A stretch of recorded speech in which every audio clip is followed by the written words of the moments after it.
that would be the last New Year. Barry told me in the hospital when I went to visit him just last week, similar words and even more focused. So we know, we knew, he knew. It's just hard. It remains hard.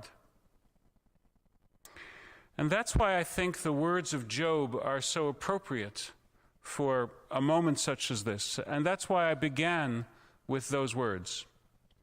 Adonai natan v'Adonai lakach.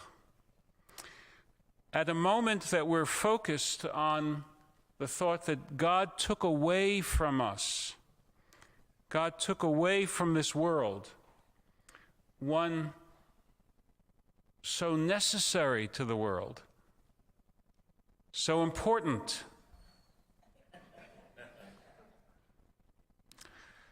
So mindful of my weak throat.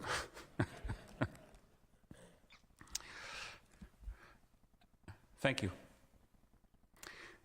So just at the point where we are wrestling with this thought of how difficult is this loss, and of course we can only imagine how difficult it is for family. If we, as the circle of neighbors, as the beneficiaries, as the village, feel this keenness of loss, alachat kama v'chama, how much the more so those who are losing not just a cherished mentor and neighbor and friend, but truly a loved one. So we're all focused on Adonai lakach, the Lord has taken. What our tradition teaches us to say is Adonai natan, v'Adonai lakach. The loss is real, so has the gain been real. Not a short-term gain either. The world gained for 95 years the presence of this remarkable man. How remarkable you know already, but you'll hear again told in the next few minutes. So the phrase concludes, Adonai natan v'Adonai lakach, since it is the Lord who gave, and now that the Lord has taken away, what is for us to do? It's for us to praise. Yehi Shem Adonai Mevorach. To praise God who makes such a world where people like Barry can intersect our lives and make them better. Again, the words from Job, Adonai natan v'Adonai lakach, Yehi Shem Adonai Mevorach. The Lord has given, the Lord has taken away. May the name of the Lord be praised. Amen. Friends, today is one of the days of Chanukah. I'm sure you all know that. It might be a feeling you have in your gut. Depends how many latkes you ate yesterday. Chanukah puts certain changes into the traditional liturgy and traditional conduct of the Jewish funeral. But we will say the words that need to be said, but they may be couched in a slightly different framework.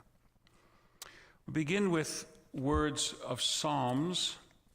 I'd like to ask you to recite with me a psalm that probably everyone knows by heart. Then I'm going to ask you to give your attention to Wendy Einhorn Brodsky, who will share a eulogy on behalf of the family.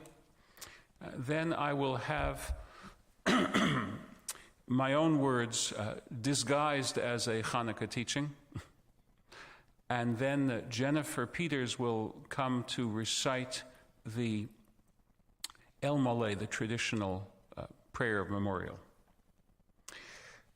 I'd like to recognize fellow clergy who are in the room. I may not be seeing everyone, but I see Chazan Elihu Flax and Chazan Larry Tiger, and we are honored by your presence. Larry, I should tell you that coming back from Florida, the fellow who drove the car service was from your part of Brooklyn. And when I closed my eyes, I thought it was your twin talking to me. And it brought me back to a particular sonic landscape that I know is so well known to you. And Elihu, you know something about the way Brooklyn sounds too. So I thought I could close my eyes at Dixie Highway and open them and see the F train. Okay, friends, please, if you would recite with me. A Psalm of David. The Lord is my shepherd, I shall not want. He makes me to lie down in green pastures. He leads me beside the still waters. He restores my soul. He guides me in straight paths for his name's sake. Yea, though I walk through the valley of the shadow of death, I will fear no evil, for thou art with me. Thy rod and thy staff, they comfort me.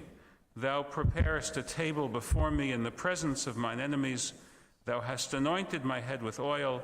My cup runneth over. Surely goodness and mercy shall follow me all the days of my life, and I shall dwell in the house of the Lord forever.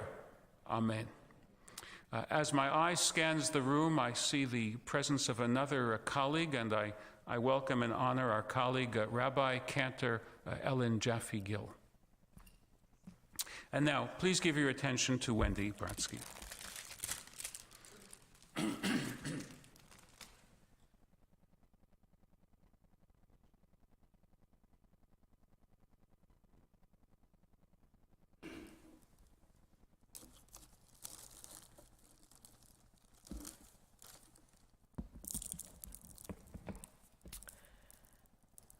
Let me begin by saying on behalf of my mom and me, thank you for all your emails, texts, calls, and prayers over the past 2 weeks, which have meant a lot to us and helped us through this difficult time. Thank you also for being with us today. I think Dad would have said, wow, but honestly, I am not surprised that so many would show up to honor such a giant in the community. 2 bits of housekeeping. First, I'm going to repeat as little as possible from the obituary, so I hope you read it. And second, please don't think me rude if I focused on my prepared remarks, but if I have any chance of getting through this without losing my composure, I need to keep my eyes trained on the printed word at this time. Where to begin in capturing the 95 years of someone who has been described as a mensch, a visionary, a humanitarian, an inspiration, a role model, a leader, a mentor, an intellectual, thoughtful, kind, generous, funny, humble, and just an all-around awesome husband, father, grandfather, and great-grandfather. He was my hero. I had him for 69 years. I am so sad, but feel so lucky. Dad was born in Brooklyn on October 7th, 1929, which was the second day of Rosh Hashanah, to Lily and Willie Einhorn. His mom used to say that it was because of him that she did not get a new dress for Rosh Hashanah that year. And Dad said that his stockbroker father was a millionaire right up until the market crashed later in the month. He told the most interesting stories of his childhood as his parents struggled to make a living. One of my favorites involved a hand laundry that they ran in a neighborhood where the Jewish gangsters lived. He never could remember the name of the neighborhood, but it really wasn't crucial to the story. As his mother told him, he was about 5 years old and was the mascot for the gang. He apparently went on the subway with them. He said he had a vague memory of that, and when they brought him back to his mom, they told her, "Make him hide under the bed and don't let him talk to anybody." I never tired of hearing that story because it just seems so out of character for him. Another great childhood tale that the millionaires have heard often involves his summer spent in the mountains of New Hampshire at a hotel owned by his Aunt Annette and Uncle Mueller. Dad was maybe 6 or 7 and developed asthma, and the doctor advised that the mountain air would be good for him. So he was literally shipped up to this hotel that they ran for the older generation. He was the only kid there. The piano player in the band took him under his wing, and he followed him around like a puppy, bunking with the band, and according to him, he had the run of the place for 2 months. The hotel had a huge rock on the front lawn that his uncle decided needed to be removed, so he got some dynamite and blew it up. At the same time, it blew out all the windows in the hotel. That made a big impression on young Barry, as his aunt was apparently pretty angry with her husband. Aunt Annette, or Auntie Annetta, as we called her, was the family matriarch. She was his mother's aunt, so he was her great-nephew. She was the bank for the family that kept them afloat throughout the Depression, and she particularly adored Dad. He would play cards with her in the morning before going off to have some fun. I can relate to that. I have distinct memories of playing canasta with her when I was 4 years old. Not that I have any idea now how to play it. Money was tight, and Dad always worked. He delivered newspapers, he wrapped packages in a shipping department, anything he could do to earn a few bucks to help the family, and also to fund his piano lessons that would later pay off. When Dad was 15 years old, his parents moved the family to Norfolk for a business opportunity. Dad was not too pleased. He had been a big man on campus in Brooklyn, very athletic, and expected to do at least as well in Norfolk. He was wrong about that, but he said it turned out to be the greatest thing that happened to him.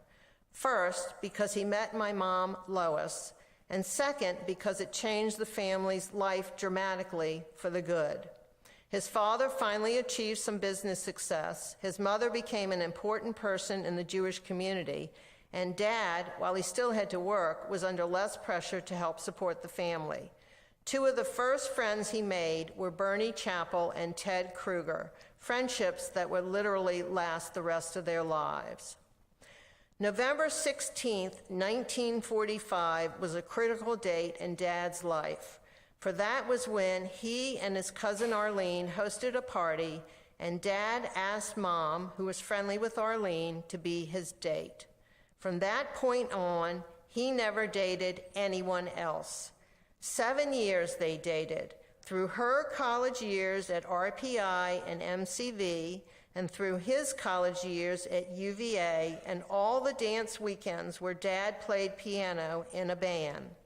They dated through his early years of dental school in Richmond before getting married on June 22nd, 1952 at Congregation Bethel in Norfolk.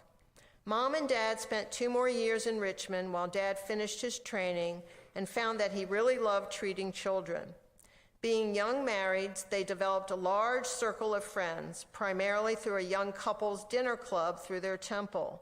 They became especially close to one couple, Arlen and Barney Weber, with whom we later commonly vacationed, and I always called aunt and uncle. Since Dad had received a draft deferment to go to dental school after he got his DDS degree, he returned to Norfolk and was stationed at NOB for 2 years in the dental clinic. Thank goodness on land, given his proclivity for motion sickness. If you read his obituary, you know that he had a brief stint working with Dr. Bernard Battleman before he put out his own shingle and brought Mom into his pediatric practice as his office manager. And what a team they were. Just out of curiosity, can I ask you to raise your hand if you were a patient of Dad's or if your kids were ever patients of Dad's? Yeah. And what is amazing to me is that everywhere I would go with him, we would run into former patients who would remember him, and he would remember them. He practiced dentistry for 50 years and saw hundreds of patients, and not only remembered their names, but remembered their families and or their stories, because that is part of what made Dad so special. He did not just meet people, he really took the time and effort to get to know them. He was genuinely interested and really tried to understand and connect on many different levels. In the words of his grandson, Jay, he was a very deeply thoughtful person, and he was always interested in going deeper than the surface. He always made an effort to draw people in and understand people on a deeper level. Jay's wife, April, added he would notice the quietest person in the room, and talk to him or her sincerely. And he encouraged others to be as open and as accepting as he was through the many projects which he either led or in which he was involved. Just an example of practicing what he preached, so to speak. When I was in high school, I worked in his office one summer and was trained as a chairside dental assistant, and then worked throughout the school year one afternoon a week. One day I was working in the front office and took a call from a mother who asked if Dr. Einhorn treated African American patients, which totally confused me since I had assisted Dad with patients of all races. So I scheduled an appointment for the grateful mother, but later questioned Dad why I would have been asked the question in the first place. I was shocked to hear that not all dentists would treat all patients, but proud to learn that Dad was not only figuratively colorblind, but he also was one of the only pediatric dentists at the time who would treat children with disabilities. He was always looking out for the less fortunate.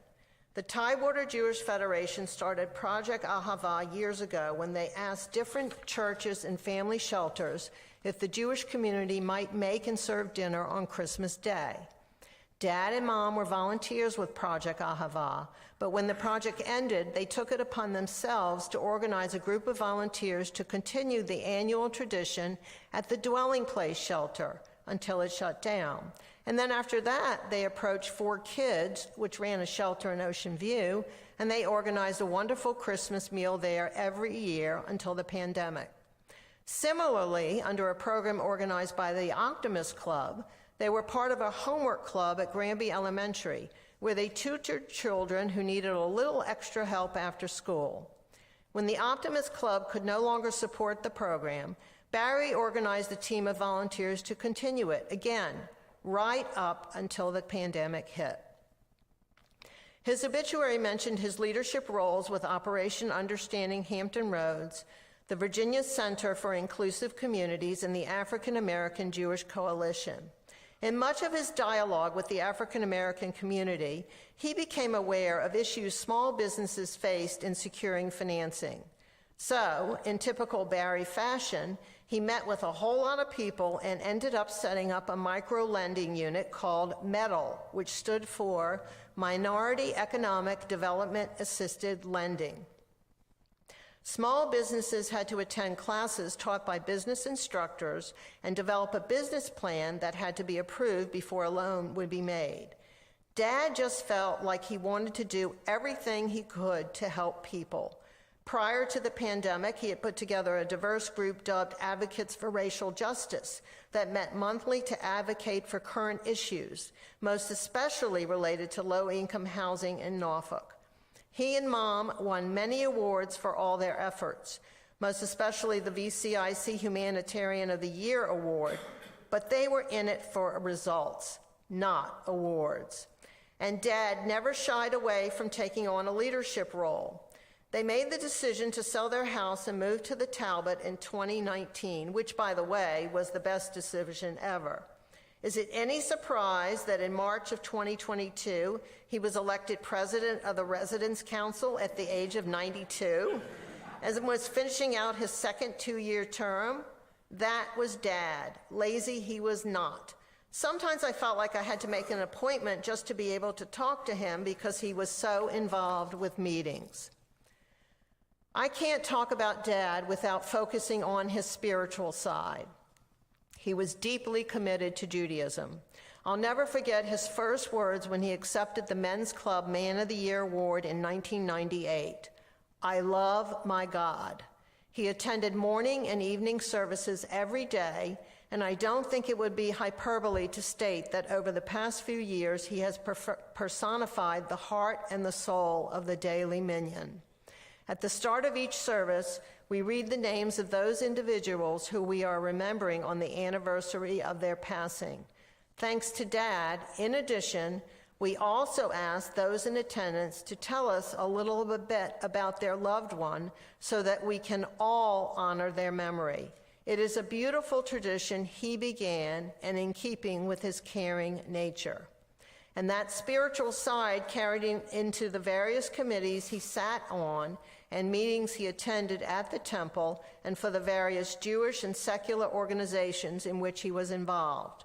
If there was a dispute or if a seemingly unresolvable impasse had been reached, almost like Solomon, Dad always seemed to be able to cut to the chase, put things in perspective, and guide us to a just solution. Lest you think he was all work and no play, Dad loved his sports. As a young adult, he loved to play handball, and I can remember watching many handball tournaments at the YMCA. When the JCC moved to Newport Avenue, handball morphed into racquetball, and he had a whole set of opponents there. My husband Ron remembers playing him several times, and despite the 26-year age difference, getting sorely beaten with Dad's very skillfully placed shots. For as long as I can remember, Dad played golf. In fact, the whole family had golf outings at the Sewell's Point Golf Club, often on Saturday afternoons. Marty, of blessed memory, and I took turns driving the golf cart while Mom and Dad played. The summer I worked for Dad in his office, he would take me out to the golf course on Wednesday afternoons and play 9 holes with me. I was a terrible golfer, but I loved the fact that he spent his time off with me. Later in life, Jay fondly remembers playing golf at Elizabeth Manor Golf Course with Pops, as he was known to his grandchildren. Sometimes, if Marty was available, there would be 3 generations of Einhorns on the course at once. Even when he was no longer able to play golf, Marlene's husband, Jonathan, loved to compare notes on Tiger Woods with him since they both were huge fans. And you can only imagine Dad's joy when his great-grandson Noah not only began to play, but also really began to be able to whack that ball. Dad loved calling people over so that I could show them a video of Noah, and he could say, "Can you believe he is only 4 years old?" And then, of course, there was UVA football and especially basketball, which were all followed very closely and analyzed with a critic's eye. Marty and Marlene were his primary go-tos for commentary, but even I got into the action over the past few years. And in between, you'd find him in deep discussion with Ron over the ups and downs of the Yankees. Yes, he loved his sports. Dad also knew how to kick back and have some fun. Not too long after they moved back to Norfolk, he saw an ad in the paper for tryouts at the Norfolk Little Theater for a play called The Reluctant Debutante. Both Mom and Dad tried out with the understanding that only one of them could accept a part. Mom was the one who was selected. When tryouts for the next show came around, Dad introduced himself as the reluctant babysitter. He had a great sense of humor that way, and they had a fun 10-year run with the Little Theater. I can remember going to rehearsals with them and even saw them in a couple of plays. Actually, I have one clear memory of seeing Dad perform in 3 Men on a Horse in what used to be called City Park. I was absolutely mortified when he came on stage in a pair of boxer shorts and thought I would die of embarrassment. Our annual trips to the Outer Banks with the extended family were so much fun. How many families can put 6 adults and 4 kids, 4 and under, in a 4-bedroom house and have the time of their lives? Mom and Dad weren't just present, they were 100% involved. As the kids got older, we always spent at least one day fishing, and Marlene has fond memories, in her words, of how Nan and Pops would don their signature fishing outfits with matching hats and shirts to boot.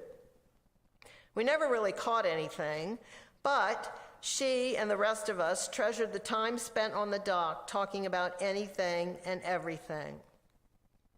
Then there were the cruises. Mom and Dad, their good friends Arlen and Barney Weber from Richmond, and Mom's brother and sister-in-law, Gilbert and Trudy Friedman, became the Virginia Cruisers, traveling all over the place on different cruise ships. They traveled so many different times together that they had polo shirts printed with Virginia Cruisers over the pocket. And Mom made them each 2 sets of yachting caps to wear. One for everyday wear and one to wear with their formal attire. The 3 cups were a zany bunch, and their friendship was unmatched. While Dad was always looking for ways to make the world a better place and to help the less fortunate, his absolute greatest joy came from his family. He was a loyal and devoted son to his parents, and Mom often talks about how wonderful he was with her father, Max, taking him with them to dental conventions or even to Israel and Egypt when he was 87 years old. Max loved him like a son and thought he could do no wrong. Lois was the true love of his life. He never tired of saying that. For 72 years of marriage, Dad said she was the best thing that ever happened to him. Not only did he adore her, but also he respected her and saw her as his 100% partner. Think about it. They worked together, ate lunch together, raised children together, and jointly chaired or worked on so many projects together. How many marriages today can handle that much togetherness? Theirs was a true love story, and I can't tell you the number of times I have heard, "I wish your parents would adopt me." Mom, you were his rock, most especially over the past year when he was in and out of the hospital. You picked up so much of the slack without a complaint, and I know Dad was so grateful to have you at his back. Mom, you helped to lift his spirits. His eyes literally twinkled when you walked in the room or when he heard your voice. Over these last few months, you were the one reason he kept pushing. He did not want to leave you. Uncle Gerald, he found you truly amazing in the way you excelled at everything to which you put your mind. Anyone else might be called nuts to open an ice cream shop at your age, but Dad thought it was a great idea, and he loved the ice cream. He was proud of all of his little brother's accomplishments and loved trading books with you. Your sentiment that the world was a better place because he lived in it could not be truer. Susan, Dad truly loved you like a second daughter. He was so proud of the life you and Marty built together and the beautiful family you raised. You were so kind to him, and he loved hearing about all your overseas adventures. You always picked out meaningful gifts for him, worried about his health almost as much as I did, and was such a comfort to Mom and me over the past year. Ron, you and Dad had a very special relationship. In your words, once your own father passed away 15 years ago, Barry became your second dad. You said he was always a good listener and that you could talk to him about anything. He even laughed at most of your puns. Particularly this past year, he really appreciated how much you cared for him and about him, and he truly loved you like a second son. I know this because he specifically told me so last week. Will, first grandchildren always have a special place in a grandparent's heart, and you were no exception. Pops was a regular Corporate Woods Drive groupie at your band concerts in high school and a cheerleader for all your pursuits. He was glad when you moved back home so that he could spend more time with you. He loved it when you would join Nan and him for dinner at the Talbot and then stick around for long talks. Marlene, how old were you when you finally realized that you were Nan and Pop's best granddaughter because you were their only granddaughter?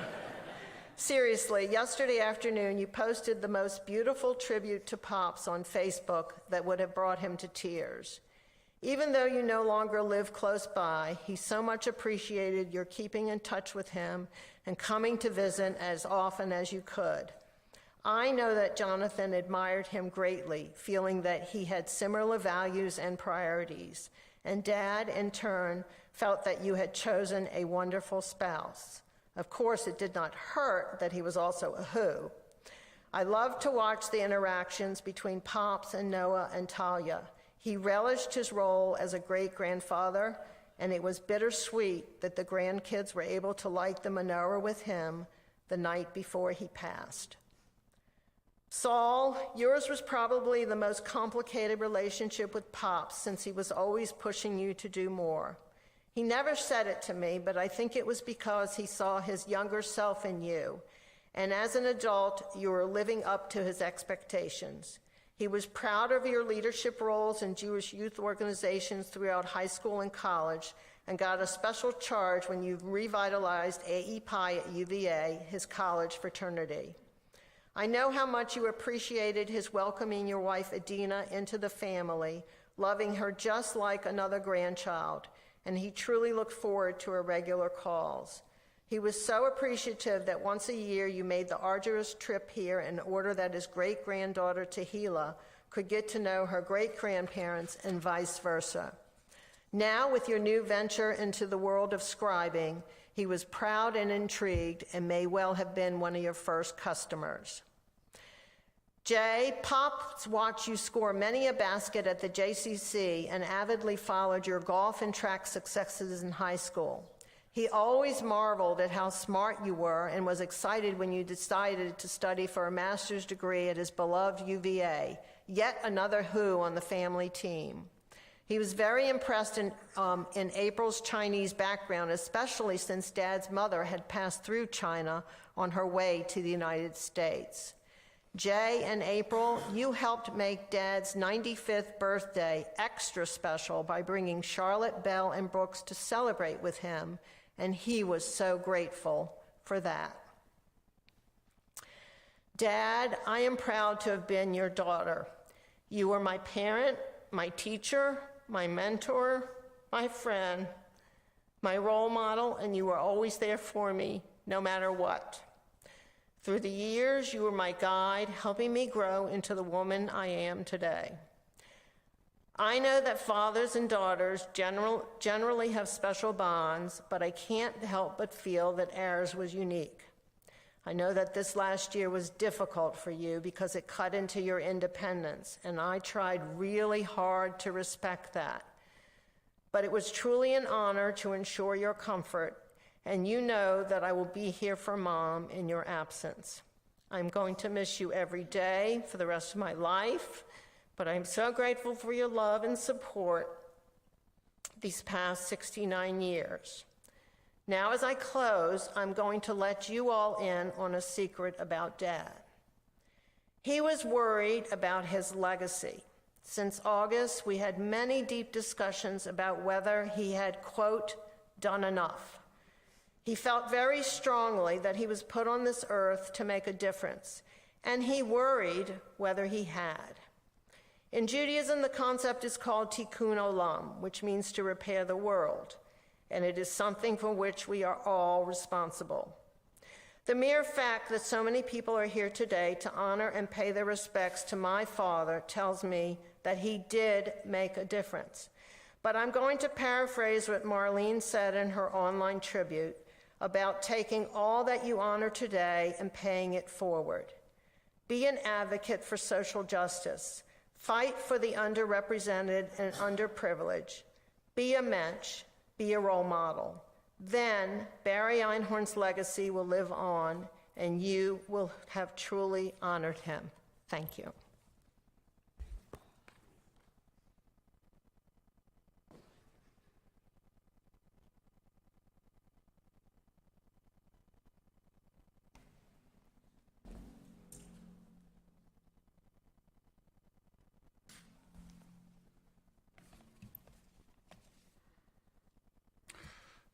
As Dad would have said, wow.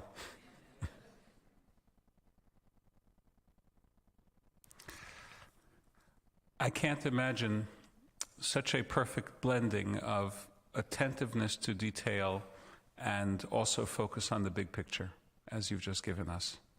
Thank you so very much from all those of us who are here and all those of us who are present virtually. Friends, before I turn to my remarks, just a couple of useful announcements. After we conclude our service in this sanctuary, the interment will take place up the road at Forest Lawn. We have a very respectfully large number of people here. If you're thinking to go to the cemetery, I would encourage you to carpool. It might be easier in terms of being able to do the last however long we go on foot once we're parked there.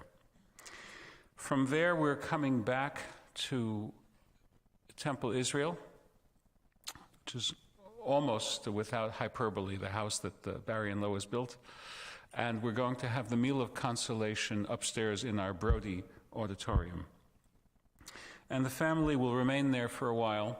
This will be your opportunity to have an in-person condolence call. But you can also join in our, we have a new terminology in the 2020s. We call it Zoom Shiva. You can take part in our Zoom Shiva today, also tomorrow at 4:30 p.m.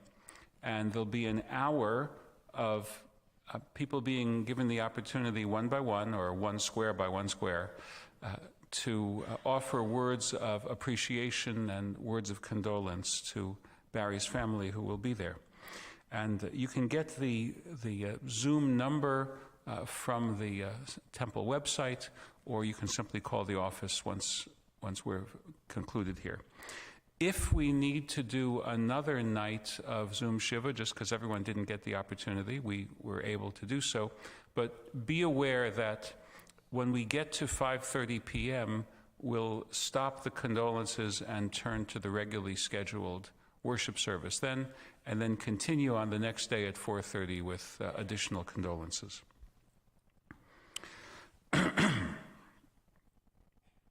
I was mentioning clergy colleagues. I think there's a good possibility that my neighbor and colleague Rabbi Raz will be able to join us for the Zoom Shiva as well. And now I'd like to share a few remarks with you. I mentioned earlier that the Jewish traditions concerning Hanukkah put their imprint on how we shape our eulogies. And I'd like to share my words of eulogy in the guise of a Hanukkah teaching. If you read the Code of Jewish Law about Hanukkah, it expressly says that the mitzvah of Hanukkah applies to women and to men alike. Just as, for example, the law of listening to the Megillah on Purim, to women and to men alike. And the tradition gives various reasons why, but the bottom line is that it's a time to celebrate men and women in partnership. I'm remembering the following sentence said on many occasions. The one occasion I remember the best is what used to be called National Council of Christians and Jews. Then it was called Virginia Coalition of Inclusive Communities, VCIC. It's had many different names. I remember the Einhorns being honored, coming up to receive their honor, and this is how they introduced themselves. You've heard this on many other occasions. I'm Barry. I'm Lois. And we're the Einhorns. I'm Barry, I'm Lois, and we're the Einhorns. Well, 70 years of being able to say that certainly has allowed it to roll trippingly off the tongue. But let me tell you how that gets generalized in the language of Jewish tradition. And this, by the way, has become a very beautiful song. You could look it up on YouTube. Lo ish bilo isha. Velo isha bilo ish. Velo shenehem bilo shechina. Not man without woman, not woman without man, not the two of them without God's presence. Now, of course, today we know that there are different ways to constitute a family unit. That's not the sermon that I'm giving.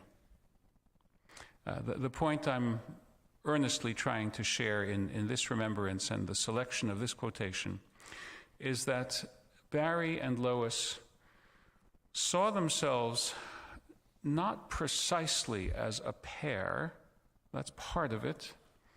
They saw themselves as together the junior partners of something bigger.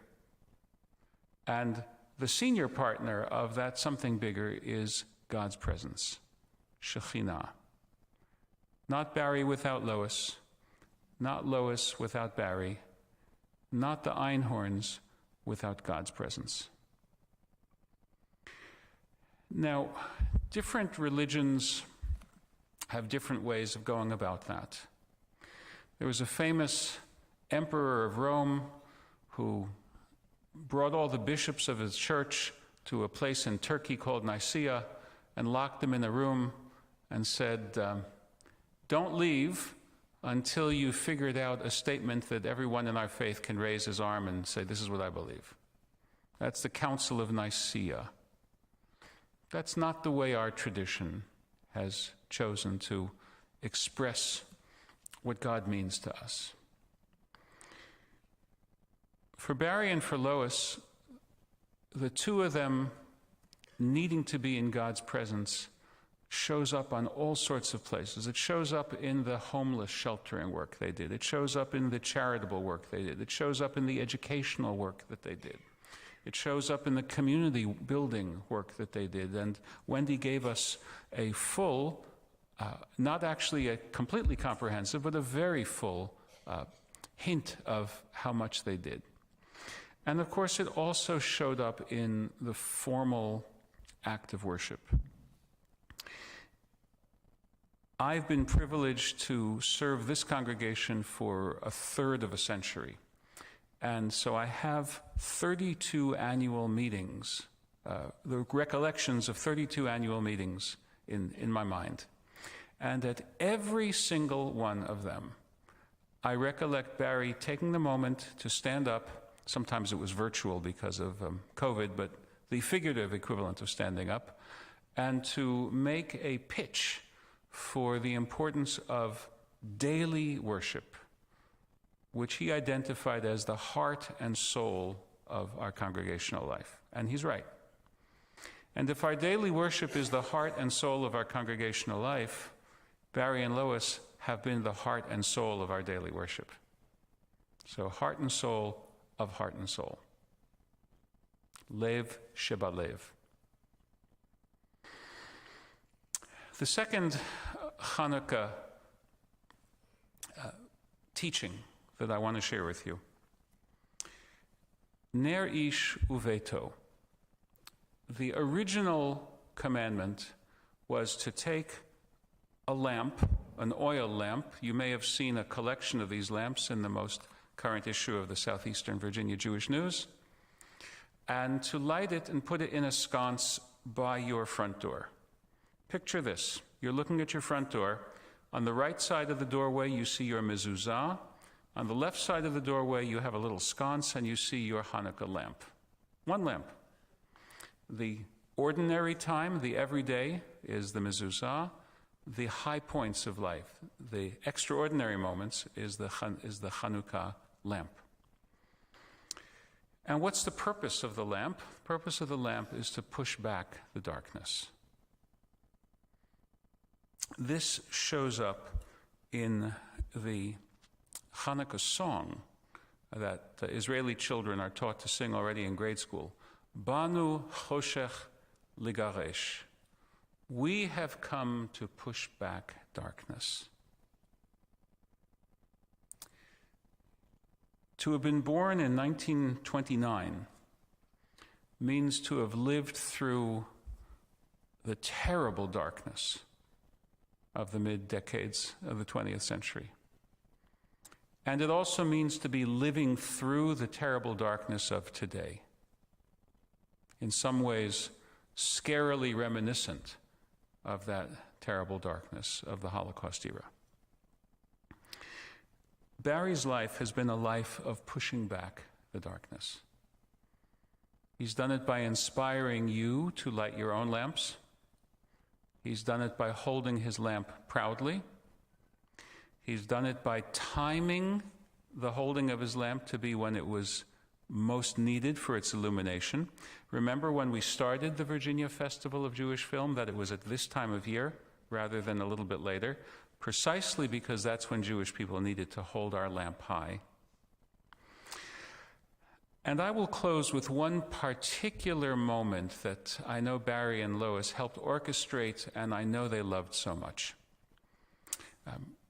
One year, the Jewish Community Center is, as part of a multi-year practice of having performing artists and speakers come and speak from the pulpits of synagogues around the community. One year, the Jewish Community Center's performing artists was a duo, Peter Yarrow and his daughter Bethany. Does that name ring a bell to people? You probably think Peter, Paul, and Mary, right? Well, the Paul and Mary was not Peter's last name. His last name was Yarrow. And his daughter's name is Bethany. So Peter Yarrow and his daughter Bethany were right here. This table wasn't here because it was down for performing purposes, but they were literally where I am standing now. This was after just the first couple of years of Operation Understanding Hampton Roads, which puts it, I think, the late 90s. Would that be right? That's when the program was in its formative years. And we had the alumni of the first several classes. For those of you who don't remember this so well, a balanced number of African American teens and Jewish American teens would learn each other's culture, learn their own culture, learn respect, learn self-respect, learn respect for the other, learn public speaking skills, and emerge, hopefully, as a peer leader to help make the generation better than it otherwise would have been. That was the program of OUHR. So this particular year, we have Peter Yarrow and Bethany performing in this very spot, and Barry and Lois somewhere over there with the OUHR kids and a smattering of OUHR veterans who had finished the program a year or two before. And they get to the song, Light One Candle, for the Maccabee children. And all the children are invited, and they file up onto the bima. And I think it's Peter Yarrow who points to the Ner Tamid, because after all, we didn't have a functioning Chanukiah. It wasn't Hanukkah then, but that's a light that won't go out. Don't let the light go out.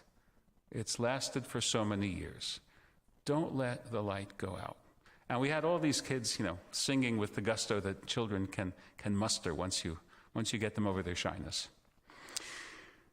So to you, Barry, we say, you never let the light go out. And now the task is ours, to keep the flame lit, keep the light burning, and keep the flame that is your memory lit for blessing. Amen. Friends, if you're able to, please rise. We turn now to our memorial prayer.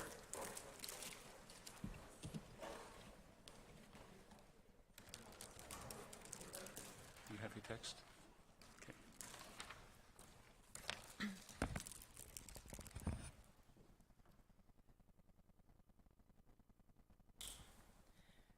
El Melei Rachamim, Shochein Bamromim,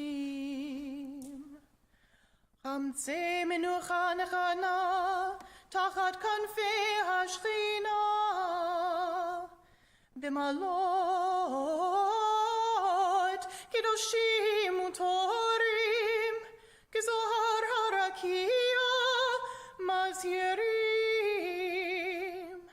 Et Mishmot, Baruch Yitzchak ben Ze'ev Elea, Shehalach le'olamo. Began Eden, Tihemenuchato, Lachein Ba'al Harachamim, Ustirehu b'seiter knafa ve'omamim. Utror bitror chachaim et nishmato, Adonai hu nechalato, ve'anucha b'shalom al mishkevo, v'nomar,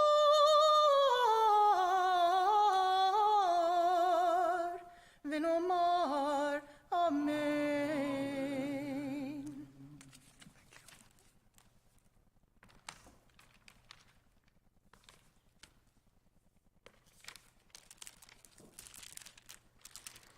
God of forgiveness, Eloah Selichot, you who are gracious and compassionate, patient and abundantly kind, grant infinite rest in your sheltering presence among the holy and pure to the soul of Baruch Yitzchak ben Ze'ev Veleah, who has gone to his eternal home. Merciful One, we ask that you remember all the worthy and righteous deeds that he performed in the land of the living. May our loved one find perfect peace in your eternal embrace. We pray that you will bind up his soul in the bond of life everlasting. May he rest in peace. And we say, Amen. Friends, if you would please stay in position while the honorary pallbearers, the past presidents of Temple Israel, create an honor guard cordon right over here, and then as the pallbearers escort Dr. Barry out from this sacred space.